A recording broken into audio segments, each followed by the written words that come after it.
Have you ever noticed something strange about your own mind? It's almost like a magic trick. The exact moment you truly watch a thought, it weakens. The moment you notice fear, it softens. The moment you simply observe anger, space appears around it. A thought spins wildly until you look at it. Then it slows down. An emotion feels overwhelming until you notice it. Then it shifts. Why does this happen? And how can we use this glitch in the mind to stop overthinking for good? Welcome back to Untie the Knot Within. If you are new here, we explore Vedanta wisdom to find clarity in modern life. Today we are doing a deep dive for our beginners playlist. We are going to look at the observer practice. You have probably heard the advice like watch your thoughts or be the witness. And that works. It brings relief. But today we are going to take that practice one step further to a place most people miss. A place where overthinking doesn't just quiet down. It loses its owner. Before we get into the philosophy, let's look at why this watching works. It isn't just philosophy. In quantum physics, there is something known as the observer effect. A particle behaves like an unpredictable cloud of possibilities until it is observed. The simple act of observation changes its state. Your mind works the same way. When you are lost in the thought, you are the thought.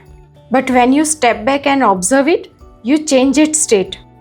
You turn the subject, me, into an object, that thought. Now you begin practicing. You say, I am not the thought.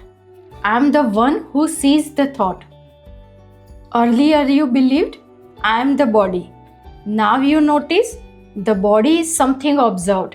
Then you believed, I am the mind. Now you see, thoughts too are observed. This brings huge relief. You stop drowning in mental noise. It feels like standing safely on the bank of a river, simply watching the water flow. Earlier you were jumping into that river without knowing how to swim, getting carried away by strong currents and crashing into whatever came your way.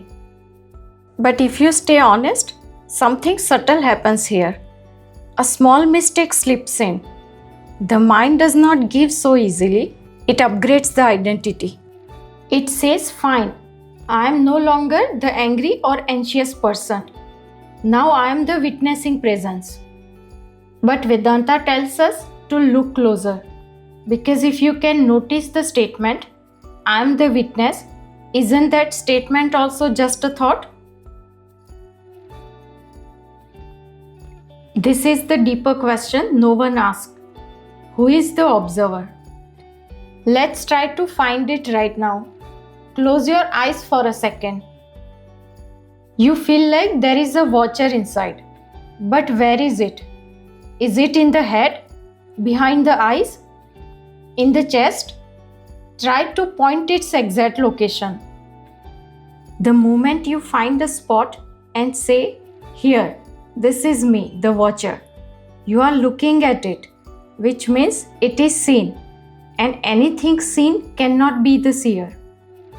Think of it like a camera lens filming a movie. The lens sees everything. It captures the actors, the scenery, the drama. But the one thing the lens can never capture is itself. It is the invisible witness to the entire scene. When you try to turn your attention inward to find the observer, it's like the camera trying to turn around to film its own glass. It can't do it. Every time you think you have found the camera, you have actually just found another object in the frame, another thought, another feeling, another image. You keep zooming out and out, trying to catch the lens, but you only ever find more footage. At some point in this inquiry, you hit a wall. You realize you cannot see the seer. And in that moment, something shifts. This is the reset. Until now, the mind has been busy labeling everything. I am anxious. I am the body. I am the witness. But the one who is aware of all this cannot be seen as an object. And because it cannot be seen, it cannot be labeled, described, or judged. For the first time, you are standing without a definition. You are simply here, existing, without a story attached. Then something quietly shocking becomes clear. Observing is happening, but no separate observer can be found. This is where overthinking begins to lose its grip. Overthinking needs a solid center, a me, who has problems, a future to worry about, a past to replay. But when you look for this me, you find only thoughts, sensations, and mental images. Even the sense of I am watching is just another thought appearing and disappearing. So what remains is not a better identity. It is not a more spiritual version of you. What remains is just experiencing, just knowing. This is actually the essence of the Vedantic practice called Neti. Not this, not this. We don't do this practice to arrive at a new, better label. Life continues. Thoughts happen. Decisions happen. Action happens. But the imaginary manager inside, the one who is constantly worried about performance, is gone. And without that center, the struggle loses its fuel. Think about it. Overthinking needs a thinker. When the thinker cannot be located, thinking just becomes light, functional, and passing. So the practice begins with observing, but it ends with the dissolution of the observer. If this shifted something for you today, subscribe to the channel.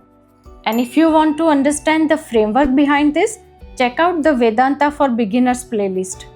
It breaks down the basics step by step. I will see you in the next video.